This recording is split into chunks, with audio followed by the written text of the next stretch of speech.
So, Land is going to give that state of the consortium. So, Land, the floor is yours. Well, awesome. First off, thank you guys. As she said, I know it is Friday afternoon and it's probably been a long week for everybody. So thank you for jumping on. We're trying to take care of your advisors while they are away and down here, and we've been having a good time with them. So hopefully you guys are kind of enjoying yourself, having the office to yourself for the most part. Has it been good this past couple of days? Little quieter? A No, little maybe? bit. Yeah, same. Very Well, busy. very busy. So I what I have love to about this tell is you- Erica looks very tall at this angle. Like I feel like she's looking down on me. And if I say one thing wrong, He's she might always tall. she might drop the hammer on me.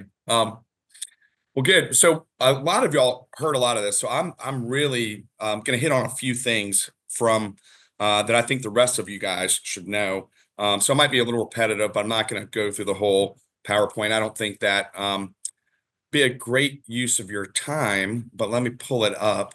But I think it's really good for you guys, as Carmen said, to kind of see what we're talking about here. Can you guys see the PowerPoint? Is it up? Yes. Yeah, so I love this. This is kind of, we have this theme each year, and this year's theme is Equipped, Bridging the Generational Gaps.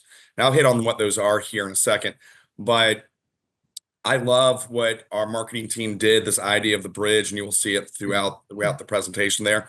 I also would love for this to be interactive. I don't want to sit here and talk the whole time, and would love if there's a question or something, just speak up. I'd love to hear it.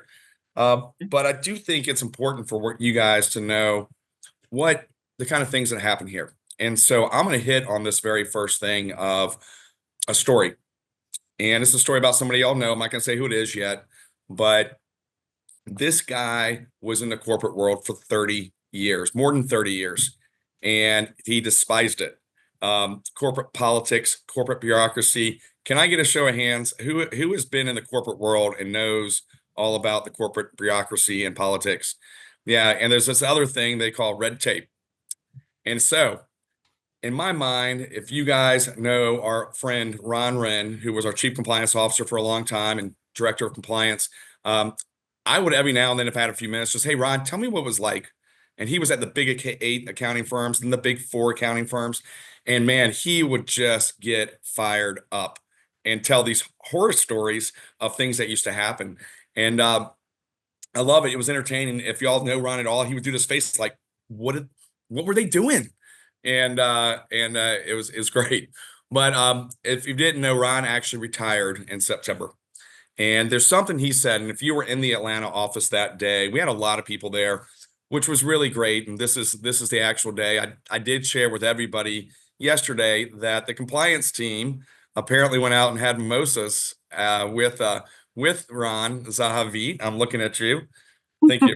Sure, he broke some employee contract that we have there. Very compliant of you. But one of the things that Ron said that day, which was so powerful, he basically said, as he was sharing about his career, he stopped and he said, this place saved me.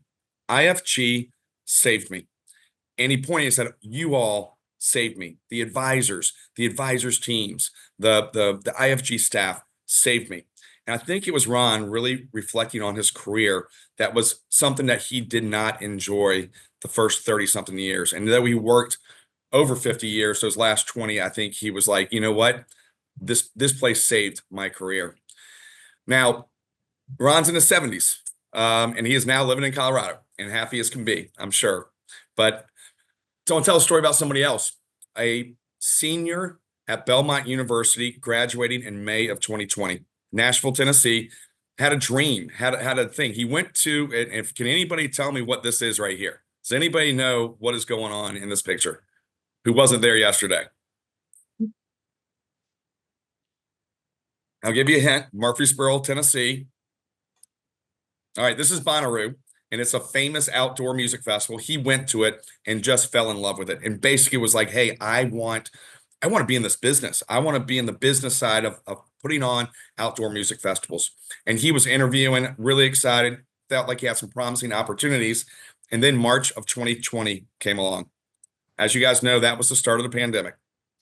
And Essentially, what happened from there is every job offer was rescinded, and ultimately, what they, all the job interviews weren't just postponed; they were flat out canceled with no hope of them coming back. And this sent this person into a very dark, spiraling downward place. Dreams kind of crushed, and it was just really having a hard time what to do next. And also, pandemic was not good for him at all. Well, fast forward a few more months after he graduates. This is Peyton Prince, who is on our trading team that we hired in the fall of 2020. And just a few weeks ago in our Wild Spark meeting, something that our team does, he basically stopped the meeting and just said, "Hey, you guys don't understand how bad of a spot I was in. I was in a dark place. I was not doing good." And through a series of events, I don't want to get into right now, Peyton came to work for us. And what he said was, "This place has saved me. You all have saved me."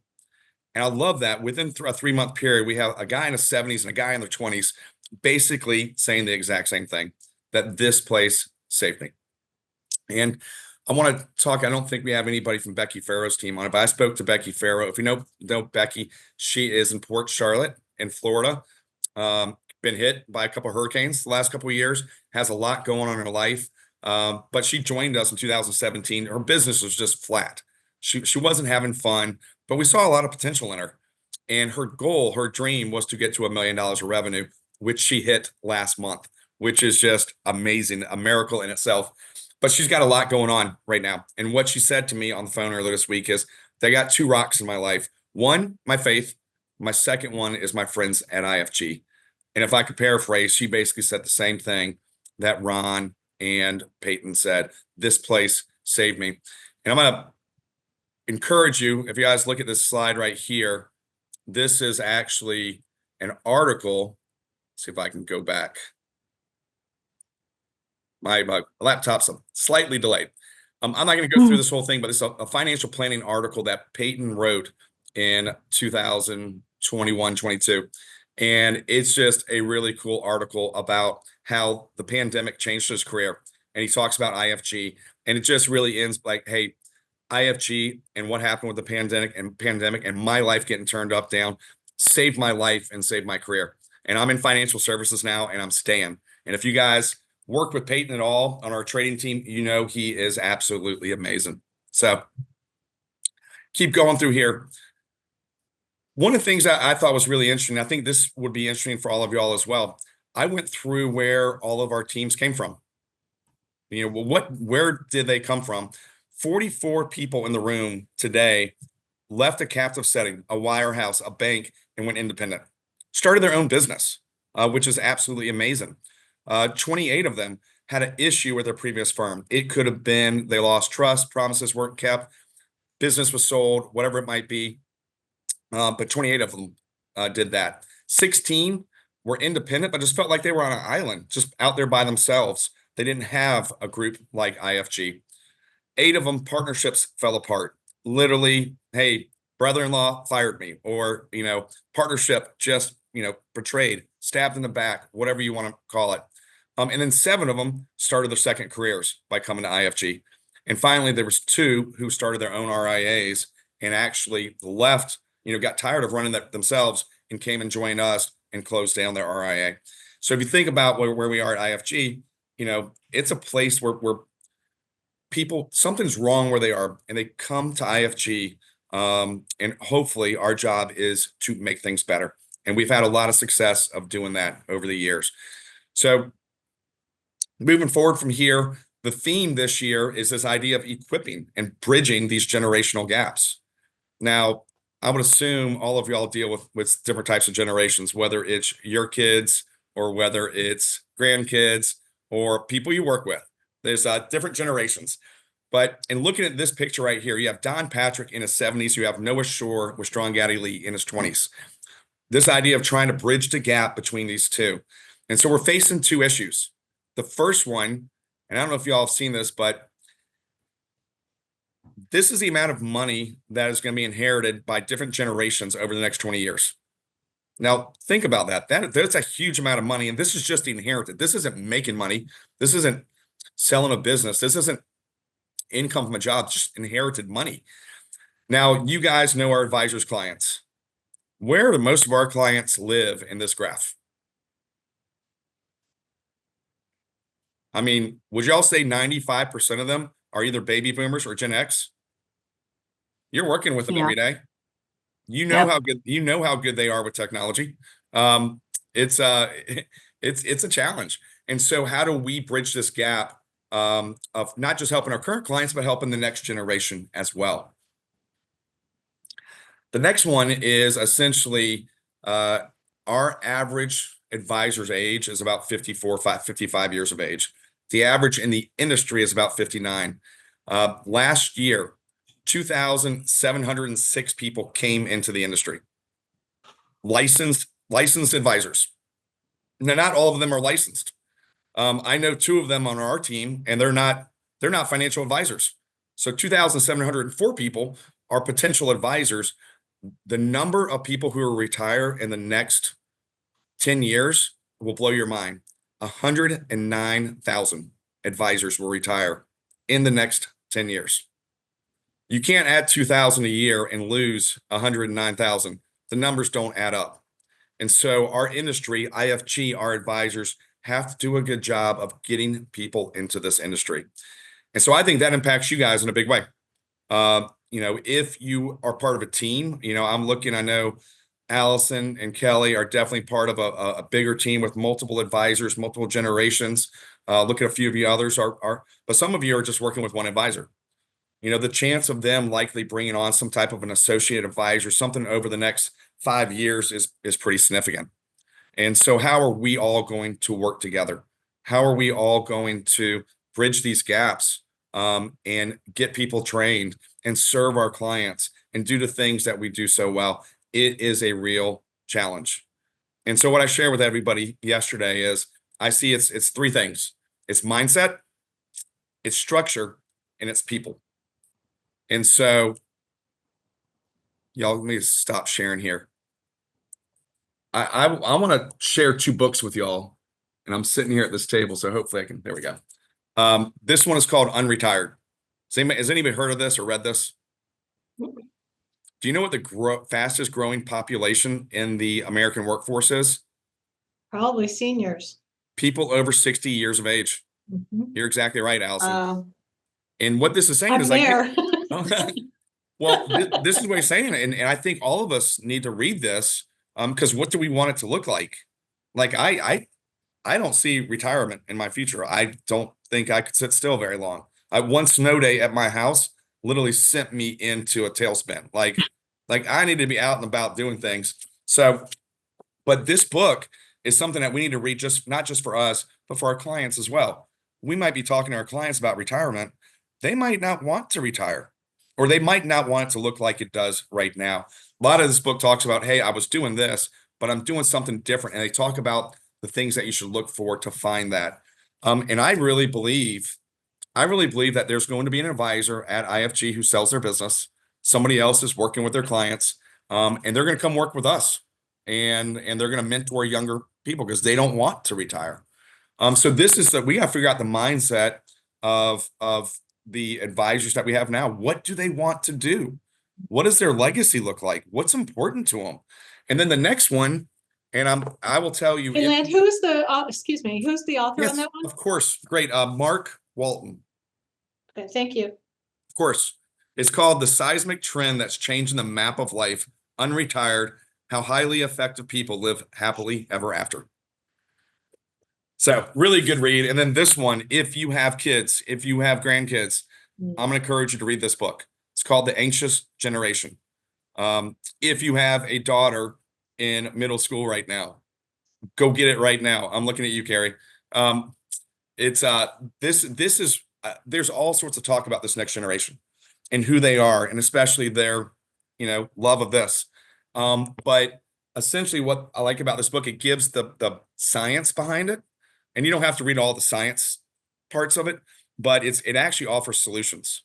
Like there's a reason why we have R-rated movies. There's a reason why it's 18 to vote and 16 to drive and 21 to drink. It's a reason why rental car companies don't let you have a car till you're 25. And so I didn't do this yesterday, but I think it's important And I think it will, if I can find it, uh, I can kind of paraphrase it. In the 70s or 80s in Arizona, they basically created this own little microcosm of life, this little bubble that they were going to have trees and rainforests and people and things and crops, and basically saying, hey, can we build something and put it on the moon? Like, could we support life on the moon? Let's try this biosphere now. Well, the people didn't last very long. They it just didn't work very well. But one thing they noticed was the trees had the best soil. It was manufactured perfectly for the trees to grow, and the trees shot up that they had in this little biosphere. But they never made it to full height. They'd fall over. And the reason is this biosphere did not have any wind.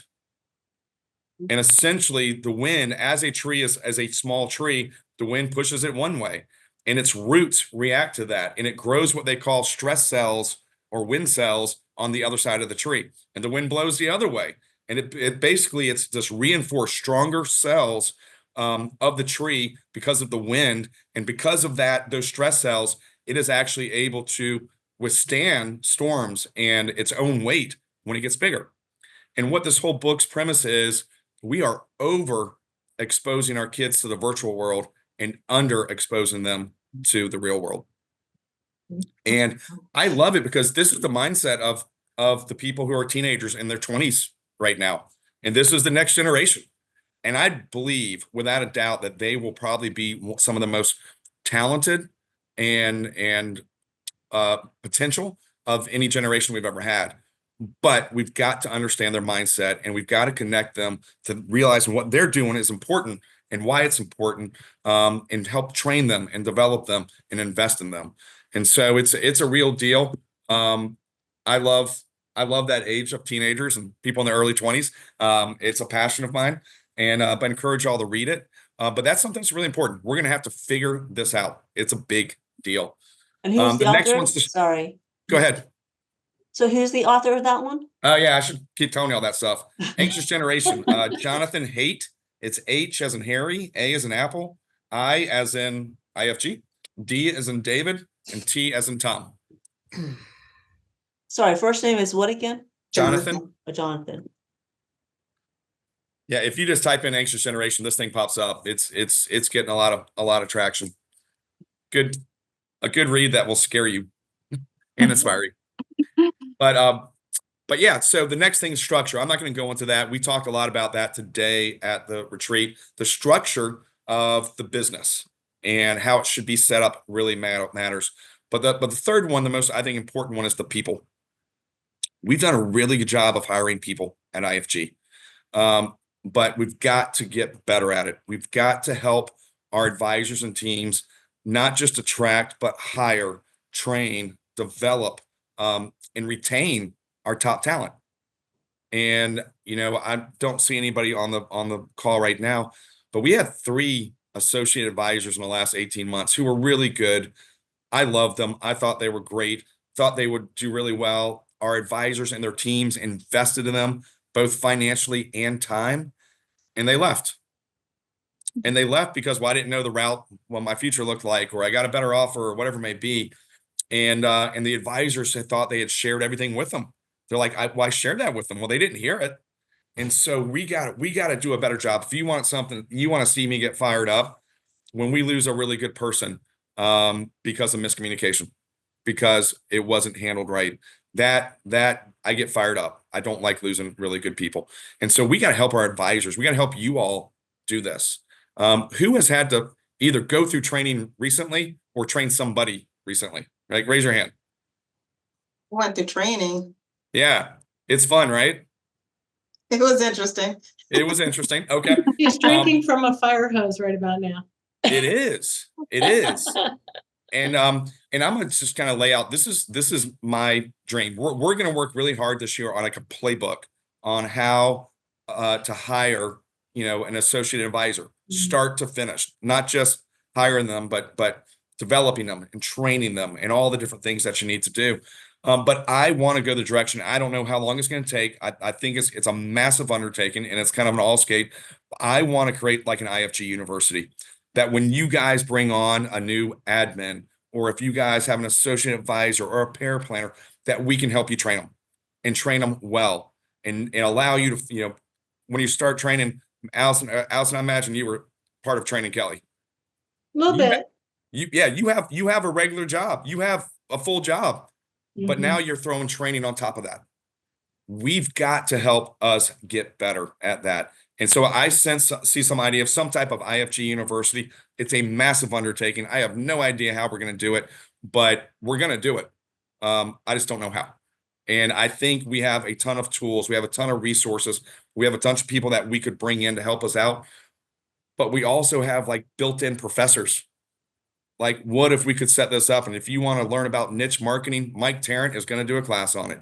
Mm. And if you want to learn about, annuity order entry, then somebody's going to do that. I don't know.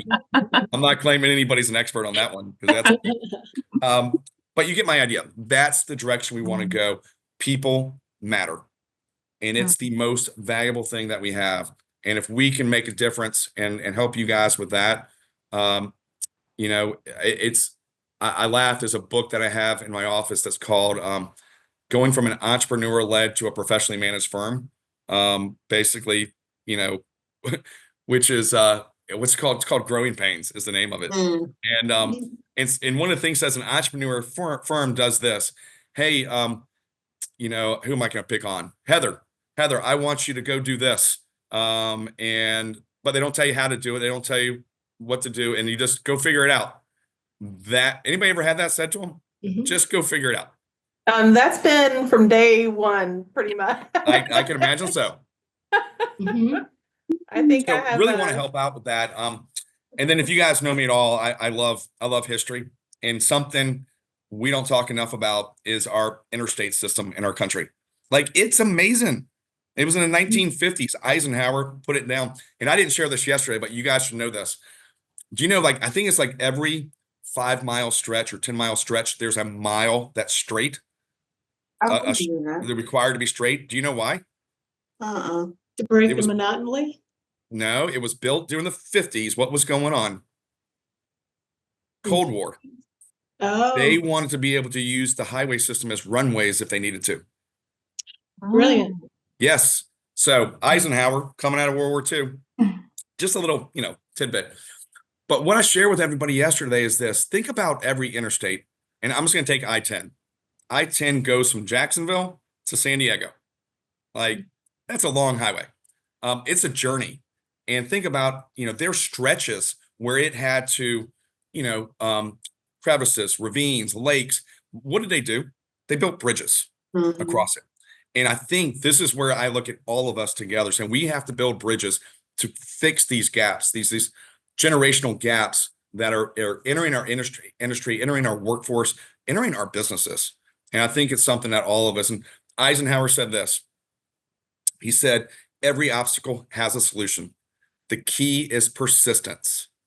The greatest mistake is giving up. And just think about it. Every obstacle has a solution. The key is persistence. The greatest mistake is giving up. And so that's how I'm looking at this stuff. We're not going to give up. We are really good here at IFG at basically solving issues. We've done it since our beginning, and we will continue to do that. So I'm going to stop right there. Any questions? I hope this is helpful to you guys. I'm going to hit on just a few numbers here I want to hit on this. Don and Andrews and I got together and we changed our mission. Our mission went through 2025, and we wanted to have something that was tangible, we could measure. And we're like, what is the very best thing we can do to measure how we're doing with our advisors, how we're doing with our team. And we basically came up with this, and it's kind of reverse engineering, but all of our advisor teams can leave us anytime they want. Like, unlike other groups like us that have some type of handcuffs, they can leave. I describe it, it's like a pasture, open field, no fences, with a bunch of horses on it. And the horses can leave whenever they want. It's our job to keep the grass green. And so the greatest way for us to measure, and it's like It's like a school. If you re-enroll your kid for the next year, that's a validation that you like what's going on. Our advisor staying with us is the greatest measurement. And it shows that we want to look inward and help our advisors out, help out our current teams to continue to grow, to continue to hit their goals, their targets, and have a positive impact on their clients. And so we're going to measure 97% retention rate of our advisors and our advisor teams and our IFG staff. And that is what we're going to use to see how we're doing over the next 3 years. Again, it's kind of a weird way to look at it, but it's the only way that we see that, hey, this is true validation that we're doing a good job. All right, I want to save time. So here's what I want to tell you. This is all really important to us. It's not just words on a page. Your mouse pad that you're going to get this year, that Magic's coming in the mail, actually has all these on it. So you can look at these all year long. And I'm not going to spend a lot of time on it right now. A couple things. We had an awesome year. Existing advisor growth was really amazing. We're up from 54 to 64 million of total revenue. And a part of that is obviously the markets were a pretty good wind in our sales, as you can imagine. Let's see here. We're in Montana right now. First time ever. We're in Montana. Primary resident exemption. We have one advisor up there, and he's getting clients up in Montana, but we're claiming it. We're claiming that we're going west. I don't want to go too far west. That's as far enough. We're stopping in Montana, but we're excited. A couple new things, just so you guys can know. Nichols Wealth Management. This is an awesome big group down in Columbus, Mississippi. Fascinating story. I was at a courtyard 2 years ago. A guy was grilling chicken at 7 o'clock in the morning in the parking lot on the sidewalk, sitting in his trunk with a 40-ounce beer, like at 7 a.m. in the morning. It was amazing. I was like, I love Columbus, Mississippi. This is really cool. So they're great. You can talk to them about that. Melissa and Chase joined us. They from Lincoln Financial. They're up in Blairsville, Georgia. Awesome people. I believe it's Kristen is their assistant. I believe she's so great.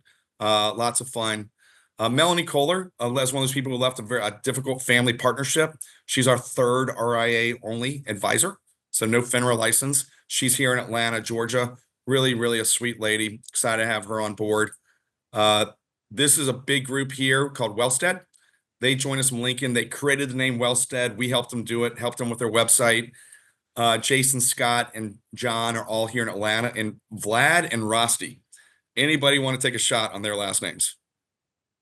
Zavid? Nikichenko, Takachenko. It's Sure. Russian. Sure. I'm just going to say they're the Ukrainian mafia. They're great. They're here in Atlanta. Nathan Kohlhoff was already at LPL, joined us literally last week. Really great guy, great financial planner, really neat background. Spent about 20 years in Germany, working as an analyst and a controller, BMW, just really a neat person. His wife is incredible. And then Jake Sanders is going to join us here in a couple of weeks. He's here in Atlanta as well with Sure-Footed Wealth Management. Awesome guy. Again, a partnership that fell apart. And just he was at a place that just wasn't really giving him the resources he needs. I'm gonna save time. I don't want to go through the two at the top. For us, a couple of them are on this call. Angel and Samantha and Rosa are all here. Excited to have them on board, working with our ASAP program, virtual assistants. Huge ads, big win, and just fired up to have them as part of the team. Edward Resendez is Laurel's son, has joined our trading department, and he's just killing it in his first couple of weeks. Hayes Loughlin, I've known Hayes since he was in 9th grade. Awesome guy. He's been helping out Andrews Brown. He's been with us about 9 or 10 months now and really doing an awesome job. We hired Hayes' cousin to help us with business development, Cooper Welch. He came to us. He was doing recruiting with Holder Construction here in Atlanta. And you've probably gotten a chance to talk to Teresa on our compliance team. She is a wonderful person and a great, just a wealth of experience and just an awesome go-getter. And then if you've been talked to our Atlanta office, Yolanda is really an amazing. She is on with us full time now and really just a breath of fresh air as you walk into the Atlanta office. So kind of where we are right now, there's a few other things that's on the slides, but I'm not going to do that. I would rather spend the next 15 minutes, just questions y'all have about IFG, and anything is on the table as far as I'm concerned. Mm-hmm. And for those of you who heard that yesterday, I'm so sorry. I tried to change it up a little bit.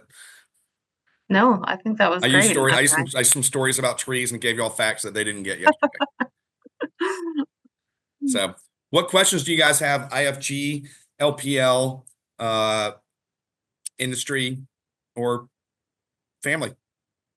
I do have a question. It's Erica Cheek. Yeah. I'm looking up at you.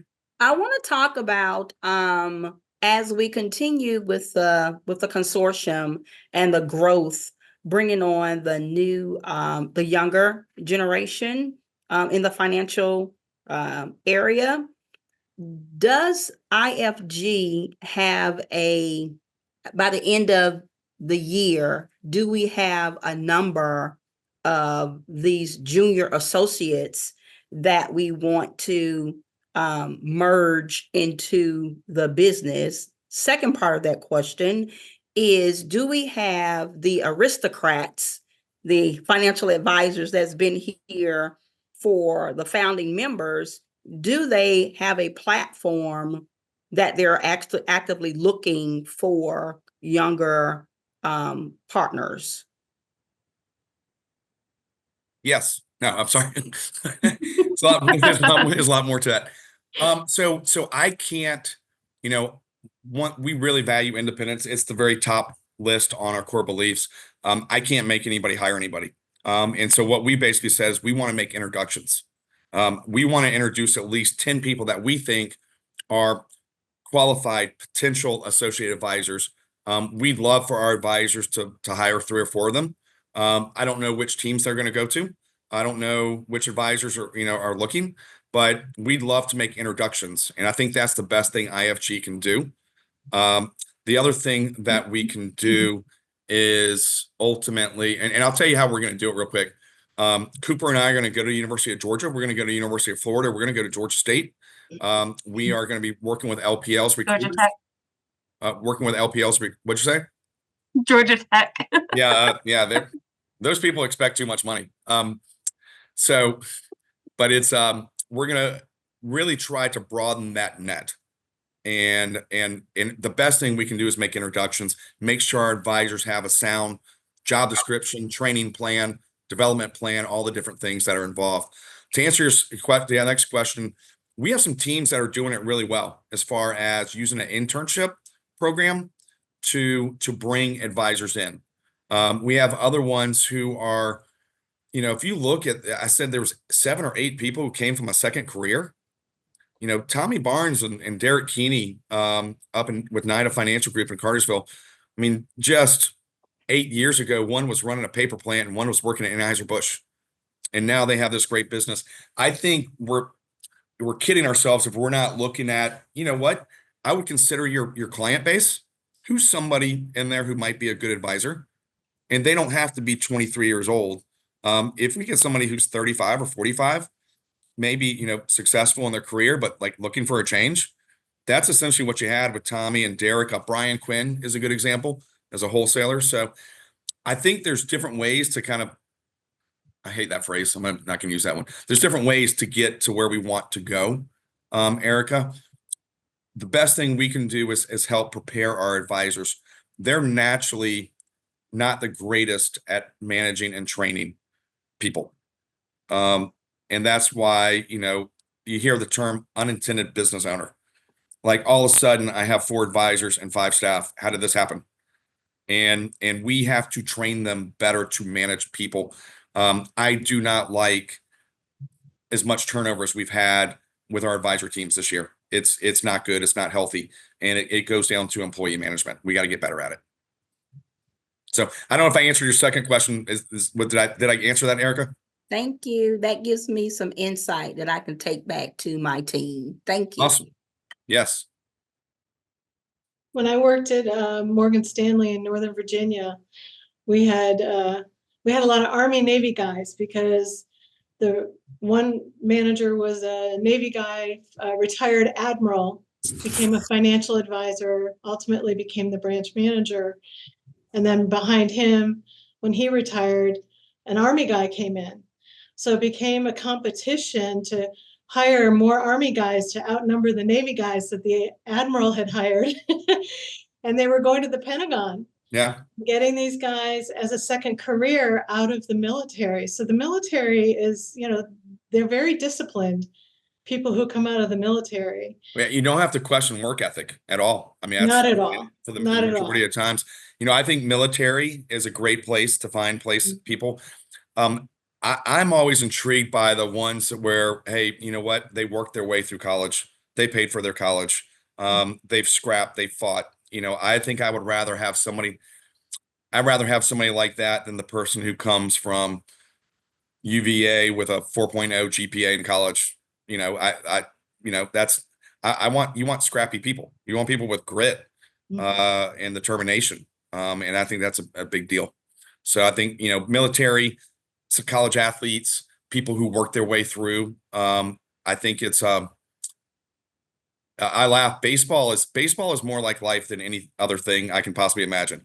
If you fail 70% of the time, you go to the Hall of Fame. Think about that. 70% fail rate, you go to the Hall of Fame. Like, that's life. It's not what you did when you hit the ball in the gap and got a double. You popped up to the catcher. What are you going to do? You're going to get another bat. And how are you going to handle that? So, any other questions out there?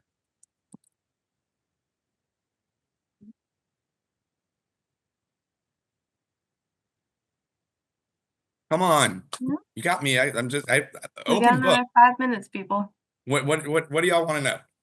I don't want to go back to the advisors. You're all a lot more fun than they are. Y'all seen that commercial where the grandparents show up and they give them the baby and they just take off and jump in the cab, and the grandparents are like, "Don't leave me with the baby." And when Don moved to Tybee, I was like, "Don't leave me with the advisors." I just have I think the idea of the training, like the IFG, all that, I know it's probably going to be a huge thing, obviously, but I think that's a really, really good idea. Considering I'm one of the people that started where, it was basically like, here you go. Yeah. Figure it out. Threw you out to the wolves. Have at it. Yeah. Good luck. Yeah. But Yeah. I think on the admin side with LPL, all we have to do is pick up the phone and we can reach out to someone at LPL and we can hope that we get the right answer. But so I mean, that's a little bit of a net. When you come into an office. I came from a big wirehouse into an independent office and no clue. Outside investment account, what the heck is that? So yeah, I think there's training that when we do this, that's training that naturally comes from LPL and their paperwork and things along. But there's training that we can help out with. But there's additional things. What I don't know what the right word would be. It's the things that you don't put in a manual that we need to train people on. Hey, this is how we treat people. This is how our mindset is we're going to take ownership of issues. And that's my thing.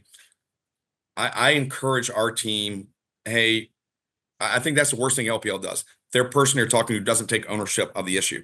I want our team to take ownership of the issue. And hey, we're going to take care of this and take it off your hands. Let us help you see it through to the end. Versus where, well, I'm going to pass you on to somebody else. Now, take ownership. And that's the things that you can teach that we need to be teaching. Not, we can obviously tap into LPL's resources on paperwork and things along those lines as well. Though I think sometimes you guys know how to do it better than they do.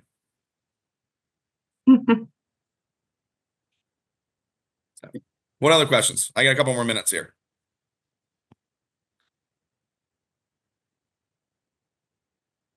And I know during one of the sessions today, they were talking about the internship programs. And I know you mentioned the IFG University. Can you talk a little bit more about maybe what is your vision for that program or as far as training?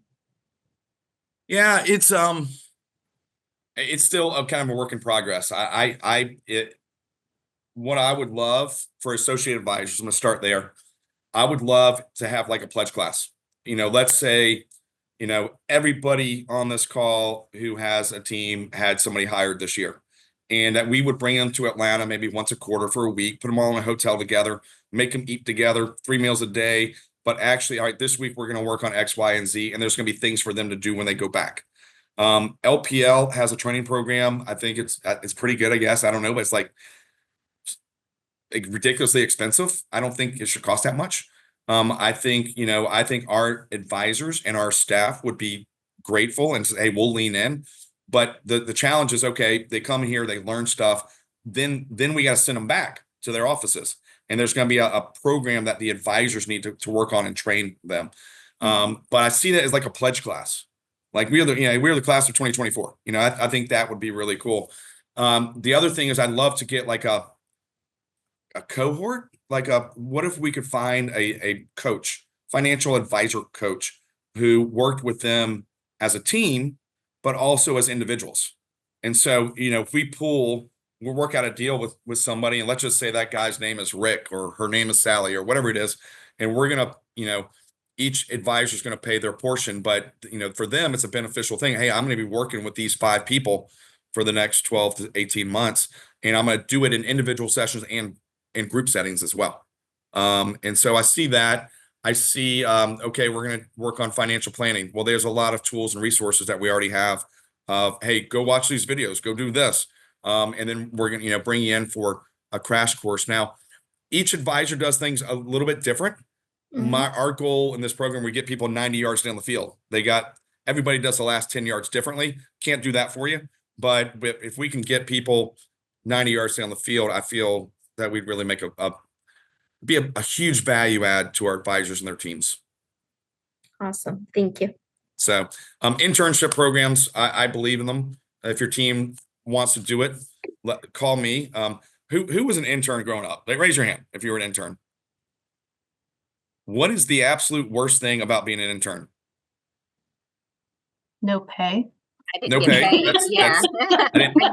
Zero. I didn't think about that one. That's well, so how about this? You finish a project, you finish what you told them to do, they told you to do, and you bring it back to them.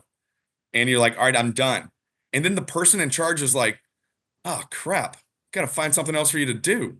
It's the worst feeling. And so we've really changed our program up where each day is assigned. Like we know the projects they're working on. If they start with us in May, they know that on July 17th, they're going to be 2 hours with compliance, 2 hours with trading, and an hour and a half doing something in marketing in the afternoon. It's all built in, ready to go. And so they don't have to come back. Like there's always something going on. And so, my hope is we've always gone after freshmen and in between a freshman and sophomore year, where we're probably not easily able to hire somebody right out of college. So we'd rather give them a freshman, sophomore year as a stepping stone. Maybe we need to look at that as well. The group up in Cartersville, NIDA Financial Group, come be an intern with us. Go work for somebody else for 2 years. Go work for Invesco. Go work for, Fidelity. And come back to us 2 years later after they've trained you. Then we're going to hire you. Like it's part of the deal. Like it's, so who knows? It's tough to think through. We're always open to ideas. If y'all have ideas, or if you know good quality people who might be interested, we'd love an introduction to them. So I apologize. My voice is almost gone. I got one more session to lead this afternoon, and then I'm going to be quiet till next week.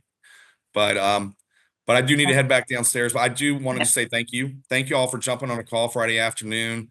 And really appreciate it. And you guys are doing an awesome job. Very grateful for you. Hope all of you guys have a wonderful weekend. I think Eric, I don't know if she jumped off, but she said she was going to be on there she is. The casino tonight's on. Like she's going to make it happen. I'm going to be watching behind her. I'm going to be her good luck charm. So. Thank you so much, Liam. We really appreciate you. Yes. Y'all take care. Awesome. Thank you. Thank you. Thank you. Thank you.